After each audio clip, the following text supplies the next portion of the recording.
만약 제가 여러분에게 인생의 온갖 어려움에도 흔들리지 않게 해줄 고대 철학이 존재한다고 말한다면 믿으시겠어요? 이것은 2000년 동안 황제, 노예, 장군, 그리고 사업가들이 혼돈 속에서도 평정심을 유지하기 위해 사용했던 시스템입니다. 마법이 아닙니다. 이것이 바로 스토아 철학입니다. 그리고 앞으로 7분 안에 여러분은 스토아 철학의 간단한 원리들이 어떻게 세상을 바라보는 시각을 완전히 바꿔놓을 수 있는지 알게 될 겁니다. 자, 이제 고대 그리스와 로마로 떠나봅시다. 지루한 역사 수업이 아니라 마음을 위한 실용적인 도구들을 찾아서 말이죠. 스토아 철학은 아테네에서 시작되었지만 진정한 명성을 얻은 곳은 로마였습니다. 놀랍도록 다른 세 사람 덕분에요. 폭군 네로의 가장 부유한 조언자였던 세네카, 노예 출신으로 위대한 스승이 된 에픽테토스, 그리고 세계에서 가장 강력한 사람이었던 로마 황제 마르쿠스 아우렐리우스. 그들의 혼란스러운 시대에도 통했던 이 철학이 오늘날 우리에게도 분명히 통할 겁니다. 그럼 이 간략한 스토아 철학 여정을 어디서부터 시작해야 할까요?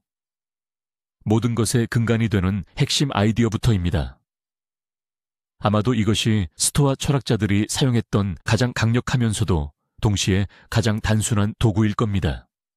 그들은 이것을 통제의 이분법이라고 불렀죠. 여러분의 삶을 두 개의 원으로 상상해 보세요. 하나는 작지만 매우 선명한 원, 바로 여러분의 통제 영역입니다. 그 안에는 여러분의 생각, 판단, 결정, 그리고 행동이 포함됩니다. 딱 그것뿐입니다. 이곳은 여러분이 절대적인 지배자인 개인적인 왕국이죠. 그리고 그 주변에는 여러분이 통제할 수 없는 거대하고 무한한 것들의 원이 있습니다. 다른 사람들의 의견, 교통체증, 날씨, 과거, 심지어 세계적인 사건들까지요. 스토아 철학자들은 말합니다. 우리의 모든 불안과 고통은 외부 원에 있는 것들을 억지로 내부 원으로 끌어들이려고 할 때 발생한다고 말이죠. 우리는 마치 우리의 분노가 교통체증을 해결해 줄 것처럼 화를 냅니다. 우리는 걱정하면 상대방이 생각을 바꿀 것처럼 비판에 대해 전전긍긍하죠. 이는 바람을 통제하려는 것과 같습니다. 무의미하고 지치기만 할 뿐입니다. 평온함의 비결은 바로 여러분의 작은 원, 즉 여러분의 통제 영역에 100%의 관심과 노력을 집중하는 것입니다. 여러분에게 무슨 일이 일어나는지에 집중하는 것이 아니라 여러분이 그 일에 어떻게 반응하는지에 집중하는 것이죠. 이것이 바로 여러분의 유일하고 진정한 힘입니다. 이제 이것이 실제로 어떻게 적용되었는지 살펴볼까요? 대표적인 스토아 철학자 마르쿠스 아우렐리우스를 예로 들어봅시다. 한번 생각해 보세요. 그는 로마 황제이자 지구상에서 가장 강력한 사람이었습니다. 얼핏 보기에는 그라면 원하는 모든 것을 확실히 통제할 수 있었을 것만 같았죠. 하지만 그는 더 현명했습니다. 그는 원로원의 배신도, 제국을 휩쓰는 역병도, 국경의 야만족도 통제할 수 없다는 것을 잘 알고 있었습니다. 그는 어떻게 했을까요? 그는 매일 밤 원정 중 차가운 막사에서 글을 썼습니다. 그는 오늘날 명상록구로 알려진 개인 일기를 썼습니다. 그것은 대중을 위한 책이 아니라 자기 자신과의 대화였습니다. 그는 자신에게 거듭 상기시켰습니다. 내 임무는 모든 적을 무찌르거나 세상을 바꾸는 것이 아니다. 네 임무는 바로 지금 좋은 사람이 되는 것이다. 일어나는 일에 용기, 정의, 지혜로 대응하는 것이다. 그는 끊임없이 자신의 초점을 자신이 통제할 수 있는 내면의 영역으로 되돌렸습니다. 그 시대에 가장 영향력 있는 사람이 세상이 아닌 자신을 다스리는 데서 힘을 보았다면 어쩌면 우리에게도 시사하는 바가 있지 않을까요? 이제 황제 이야기에서 그의 조언자 세네카에게로 시선을 돌려보겠습니다. 권력의 정점에 있었던 마르쿠스 아우렐리우스와는 달리 세네카는 훨씬 더 불안정한 위치에 있었습니다. 그는 로마의 거부 중 한 명이었고 유명한 극작가이자 영향력 있는 정치인이었습니다. 그런데 그에게는 한 가지 특이한 문제가 있었습니다. 바로 그의 상관이 네로 황제였다는 것입니다. 네로 황제는 솔직히 말해 최고의 상사는 아니었습니다. 당신이 상상할 수 있는 가장 유해하고 예측 불가능하며 변덕스러운 상사를 떠올려 보세요. 거기에 천을 곱한다고 생각하면 됩니다. 세네카는 매일 출근하면서 오늘 자신이 칭찬을 받을지 아니면 죽임을 당하라는 명령을 받을지 알 수 없었습니다. 이런 상황에서 그가 통제할 수 있는 것은 무엇이었을까요? 네로의 분노 폭발도 아니었고 그의 편집증도 아니었습니다. 세네카가 통제할 수 있는 것은 오직 자기 자신뿐이었습니다. 자신의 반응, 자신의 조언, 그리고 자신의 품위. 그는 외부에서 일어나는 일들, 심지어 폭군에게서 오는 죽음의 위협조차도 우리가 스스로 허락하지 않는 한 우리의 내면의 요새를 침범할 수 없다고 가르쳤습니다. 그의 삶은 극한 상황 속에서 자기 통제력을 유지하는 실전 훈련이었습니다. 그리고 그의 교훈은 오늘날에도 어려운 사람들을 상대하거나 직장 스트레스에 시달리는 모든 이들에게 여전히 유효합니다. 이제 우리는 권력의 정점에서 사회의 가장 밑바닥으로 내려가 세 번째 위대한 스토아 철학자인 에픽테토스를 만나보려 합니다. 그의 이야기는 아마도 가장 믿기 어려운 이야기일 겁니다. 에픽테토스는 노예였습니다. 그는 아무것도 소유하지 못했고 심지어 자신의 몸조차 마음대로 할 수 없었습니다. 전설에 따르면 그의 잔혹한 주인은 어느 날 화가 나서 에픽테토스의 다리를 비틀기 시작했습니다. 에픽테토스는 침착하게 조심하세요, 부러뜨리실 겁니다 라고 말했습니다. 주인은 아랑곳하지 않고 계속했고 결국 뼈는 부러지고 말았습니다. 에픽테토스는 그저 제가 말씀드렸지 않습니까? 라고 덧붙일 뿐이었습니다. 그는 소리치지도 울지도 애원하지도 않았습니다. 왜 그랬을까요? 그는 이미 오래전에 스토아 철학의 가장 중요한 비밀을 깨달았기 때문입니다.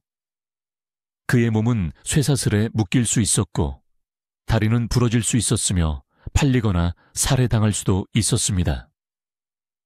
이 모든 것은 외부의 영역에 속했으며 그의 통제 밖에 있는 일들이었습니다.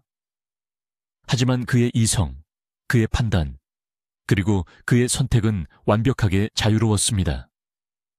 그는 겉으로는 노예일지라도 내면에서는 왕이 될 수 있다는 것을 증명했습니다. 에픽테토스는 진정한 자유가 외부 환경에 의해 좌우되지 않는 마음의 상태임을 보여주었습니다. 한때 노예였던 그가 그런 극한 상황 속에서도 자유를 찾을 수 있었다면 우리 일상 속의 문제들 앞에서 우리가 자유를 찾지 못할 이유가 무엇이겠습니까? 하지만 잠깐만요. 이 모든 황제와 노예들이 죽음 앞에서도 평정심을 유지했다는 이야기들을 듣고 나면 여러분은 아마 이런 의문을 품을 수도 있을 겁니다. 스토아 철학자들은 모든 감정을 억누르고 로봇처럼 움직이는 그야말로 무표정한 사람들이 아닌가요? 이것은 스토아 철학에 대한 가장 큰 오해 중 하나이며 많은 사람들을 이 철학에서 멀어지게 만듭니다. 지금 바로 이 오해를 풀어드리겠습니다. 스토아 철학자들은 감정이 없는 사람이 되라고 말하지 않습니다. 그들은 이성적인 사람이 되라고 말합니다. 여러분의 감정을 삶의 대시보드에 있는 경고등이라고 상상해 보세요. 분노, 두려움, 슬픔. 이런 감정들은 이유 없이 켜지는 것이 아닙니다. 그것들은 지금 무슨 일이 일어나고 있는지에 대한 중요한 정보를 알려줍니다.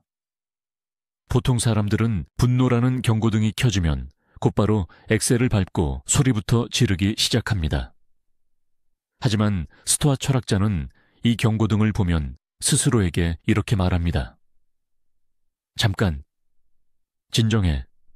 이 신호의 원인은 뭐지? 내 반응이 정당한가? 이 반응이 문제를 해결하는 데 도움이 될까? 아니면 상황을 더 악화시킬 뿐일까? 목표는 대시보드를 부셔서 경고등을 보지 않는 것이 아닙니다. 목표는 이 신호들이 무엇을 의미하는지 이해하고 첫 번째 충동에 맹목적으로 따르는 대신 신중하고 현명한 결정을 내리는 노련한 운전자가 되는 것입니다. 그렇다면 어떻게 해야 자신의 감정을 능숙하게 다룰 수 있을까요? 스토아 철학자들은 마음을 단련하기 위한 다양한 실천적인 훈련법을 가지고 있었습니다. 그리고 그중 가장 잘 알려져 있으면서도 언뜻 듣기에는 가장 섬뜩하게 들릴 수 있는 것 중 하나는 바로 악의 예비 명상, 피리 메디테이시오 마로룸이라고 불리거나 오늘날에는 부정적 시각화, 네거티브 비주얼라이제이션라고도 하는 기법입니다. 어딘가 섬뜩하게 들리죠. 하지만 사실 이것은 마음의 평화를 얻는데 놀랍도록 강력한 도구입니다. 그 원리는 다음과 같습니다. 매일 아침 하루를 시작하기 전에 잠시 시간을 내어 차분하게 그리고 담담하게 오늘 하루 무엇이 잘못될 수 있을지 상상해 보세요. 당황하거나 패닉에 빠지지 말고 그저 사실로 받아들이듯이 말이죠. 중요한 회의에 늦을 수도 있고 컴퓨터가 고장 날 수도 있습니다. 믿었던 사람이 당신을 실망시킬 수도 있죠. 심지어 일자리, 건강, 사랑하는 사람처럼 더욱 소중한 것을 잃는 상황까지 상상해 볼 수 있습니다. 왜 이런 훈련을 하는 걸까요? 여기에는 두 가지 목적이 있습니다. 첫째, 당신은 일어날 수 있는 어려움에 정신적으로 미리 대비하게 됩니다. 만약 그런 일이 실제로 벌어지더라도 당황하지 않고 대처할 수 있게 되죠. 이미 마음속으로 계획을 세워두었기에 감정적인 충격이 훨씬 덜할 것입니다. 둘째, 그리고 이것이 가장 중요한 부분입니다. 이러한 예비 명상을 마치고 눈을 떴을 때 이 모든 불행이 아직 당신에게 일어나지 않았다는 사실을 깨닫게 될 것입니다. 컴퓨터는 여전히 잘 작동하고 있고 사랑하는 사람들은 당신 곁에 있습니다. 당신은 지금 가진 것에 대해 이전보다 훨씬 더 깊이 감사하게 될 것입니다.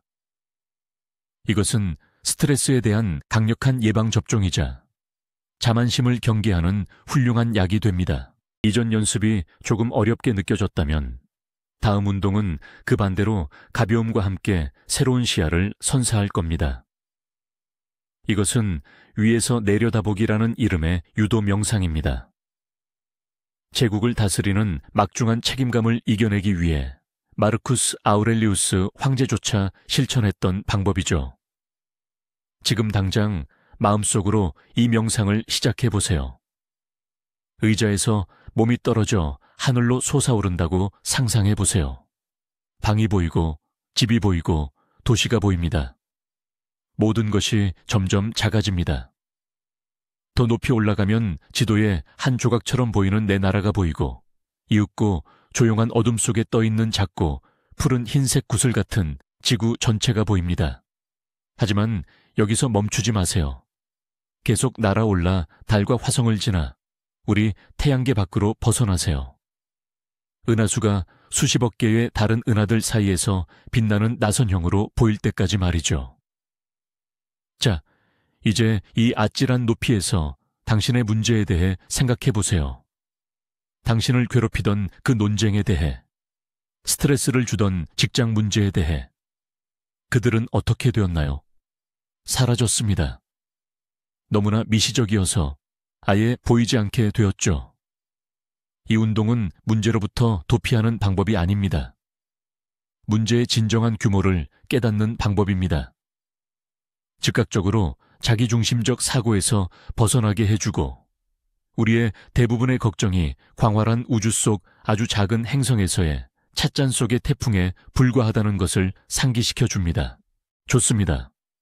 우리는 우리가 통제할 수 있는 것에 집중하고 문제를 우주적 관점에서 바라보는 법을 배웠습니다. 그런데 정확히 무엇에 집중해야 할까요? 스토아 철학자의 궁극적인 목표는 무엇일까요? 여기서 우리는 조금은 구식처럼 들릴 수도 있는 또 다른 혁명적인 아이디어에 도달합니다. 바로 덕대, 이 유일한 선샨이다라는 것입니다. 이게 무슨 뜻일까요? 스토아 철학자들은 가난하게 살거나 성공을 포기하라고 말하지 않았습니다. 그들은 건강, 돈, 좋은 명성, 이 모든 것은 훌륭한 것이라고 말했습니다. 하지만 이 모든 것은 단지 선택 가능한 무관심한 것들에 불과합니다. 즉, 삶이라는 게임의 주된 목표가 아니라 그저 즐거운 보너스라는 것이죠. 진정으로 절대적인 가치를 지니는 유일한 것은 바로 당신의 인격의 질입니다. 당신의 지혜, 정의, 용기, 그리고 절제 같은 덕목들이죠. 이것이 왜 모든 것을 그토록 크게 변화시킬까요?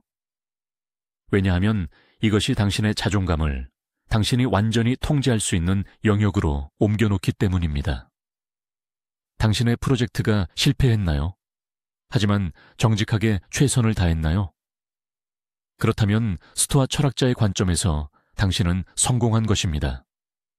부당하게 비판받았나요? 하지만 침착하고 품위 있게 대응했나요? 그렇다면 당신은 또다시 성공한 것입니다. 이것은 외부적인 결과만을 쫓는 끊임없는 경쟁에서 우리를 해방시켜주고 바로 여기 그리고 지금 좋은 사람이 되는 것이라는 과정 그 자체에서 만족을 찾을 수 있게 해줍니다. 이제 우리가 대부분 피하려는 주제에 대해 이야기해 볼까요? 바로 죽음에 대한 이야기입니다. 스토아 철학자들에게는 이를 위한 특별한 용어가 있었습니다. 라틴어로 죽음을 기억하라는 뜻의 메멘토 모리, 메멘토 모리죠. 언뜻 들으면 부정적 시각화처럼 이 또한 상당히 어둡고 우울하게 들릴 수 있습니다. 하지만 스토아 철학자들은 이것을 우울함에 빠지는 이유가 아니라 오히려 가장 강력한 동기와 명확성을 주는 원천으로 보았습니다. 매일매일이 하나의 작은 삶이라고 상상해 보세요. 그리고 매일 아침이 새로운 탄생이라고 말이죠. 우리의 시간이 유한하다는 사실을 끊임없이 인지하는 것은 강력한 필터 역할을 합니다. 이는 불필요한 모든 것을 걸러내는데 도움을 줍니다. 불필요한 원한, 사소한 다툼, 미루는 습관, 타인의 시선에 대한 두려움. 이 모든 것이 존재의 유한함 앞에서는 순식간에 그 의미를 잃게 됩니다. 메멘토 모리는 앉아서 슬퍼하라는 메시지가 아닙니다. 오히려 행동을 촉구하는 외침입니다. 매일 자신에게 던져야 할 질문인 것이죠. 오늘이 내 인생의 마지막 날이라면 내가 지금 하려던 일을 과연 할 것인가? 만약 아니오라는 대답이 너무 자주 나온다면 이제 변화가 필요한 때라는 신호입니다. 이 실천은 우리에게 중요한 대화를 미루지 않게 하고 꿈을 위해 위험을 감수하는 것을 두려워하지 않게 하며 사랑하는 사람들과 함께하는 매 순간을 소중히 여기게 합니다. 자, 이제 통제할 수 없는 것들을 받아들이는 법은 알았다고 칩시다. 그런데 만약 정말 나쁜 일이 일어난다면 어떨까요? 단순한 도로 정체 같은 사소한 일이 아니라 질병, 실직, 배신처럼 정말 심각한 문제 말입니다. 스토아 철학은 이에 대해 아모르 파티, 아몰 파티, 즉 자신의 운명을 사랑하라는 급진적인 해답을 제시합니다. 이것은 아마 스토아 철학에서 가장 어렵지만 동시에 가장 해방감을 주는 개념일 것입니다. 일어나는 일을 단순히 감수하거나 인내하는 것을 넘어 그것을 온전히 받아들이고 심지어 사랑하라고 말합니다. 왜 그럴까요? 이미 벌어진 현실과 씨름하는 것은 그저 에너지 낭비일 뿐이기 때문입니다. 마치 비가 그치라고 소리치는 것과 같습니다. 아모르 파티는 수동적인 체념이 아닙니다. 이것은 능동적인 수용입니다. 자신에게 이렇게 말하는 거죠. 좋아, 이런 일이 벌어졌구나. 과거를 바꿀 수는 없어. 하지만 이 사실을 하나의 주어진 현실, 새로운 게임의 규칙으로 받아들이고 그 안에서 최선을 다해 행동할 수 있어.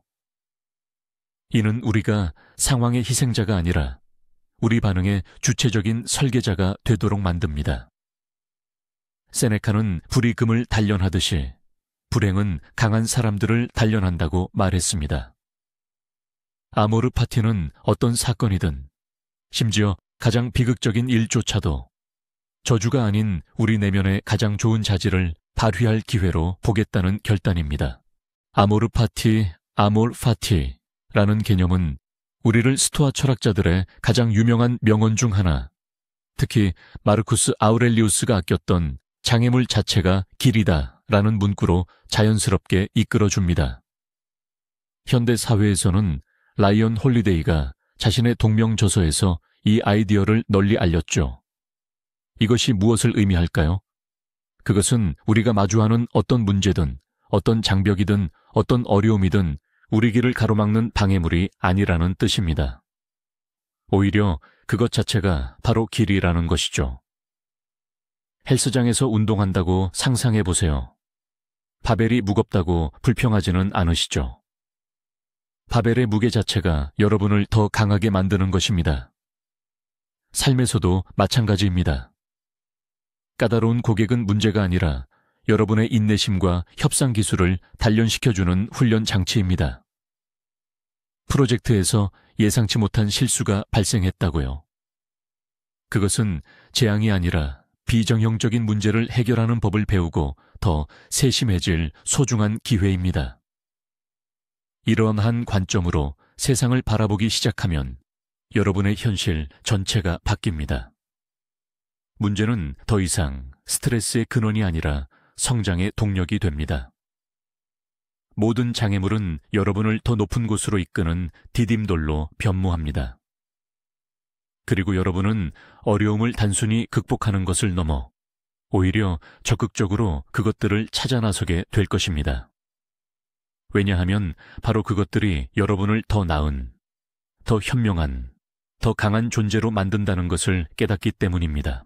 자, 우리는 통제 이분법, 조감적 시각, 운명애, 그리고 장애물을 길로 바꾸는 것과 같은 강력한 사상들을 많이 살펴보았습니다.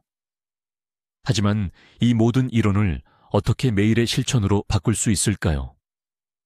행동이 따르지 않는 철학은 그저 아름다운 말들의 나열에 불과하니까요. 이에 대해 스토아 철학자들은 아주 구체적인 답을 가지고 있었습니다. 바로 일기 쓰기였죠. 하지만 단순히 하루의 사건들을 기록하는 일기가 아닙니다. 이것은 정신을 훈련시키는 도구로서 작동하는 특별한 스토아식 일기였습니다. 아침에 스토아 철학자는 다가올 하루를 준비하기 위해 몇 분을 할애했습니다. 그는 자신에게 이런 질문들을 던졌습니다. 오늘 어떤 어려움에 직면할 수 있을까? 어떤 불쾌한 사람들을 마주해야 할 수도 있을까? 스토아 철학의 원칙들을 어떻게 적용하여 지혜롭고 평온하게 대응할 수 있을까? 이것은 일종의 하루에 대한 정신적 예행 연습이었습니다. 그리고 저녁 잠자리에 들기 전 그는 다시 일기를 펼쳐 지나간 하루를 분석했습니다. 스스로에게 물었죠. 내가 잘한 것은 무엇이었을까? 무엇을 잘못했을까? 어디서 분노나 두려움에 굴복했을까? 무엇을 더 잘할 수 있었을까? 이것은 자기 비난이 아니었습니다. 마치 훈련 후 운동선수가 자신의 경기를 분석하듯이 정직하고 건설적인 복귀였죠. 하루 10분에서 15분 정도밖에 걸리지 않는 이 간단한 습관은 끊임없이 내면의 나침반을 조정하고 철학을 단순한 이론에서 실제적인 삶의 기술로 바꾸는데 큰 도움을 줍니다. 스토아 철학을 공부하면서 가장 인상 깊었던 순간은 내면의 자유라는 개념을 누구보다 명확하게 정립한 사람이 다름 아닌 노예였다는 사실을 깨달았을 때입니다. 에픽테토스는 다리가 불편했고 전설에 따르면 그의 잔혹한 주인은 에픽테토스의 다리를 부러뜨렸다고 합니다. 하지만 에픽테토스는 진정한 주인은 자신의 마음을 다스리는 자라고 말했습니다. 그의 몸은 사슬에 묶여 있을지언정 그의 판단, 선택, 그리고 의지는 자유로웠습니다.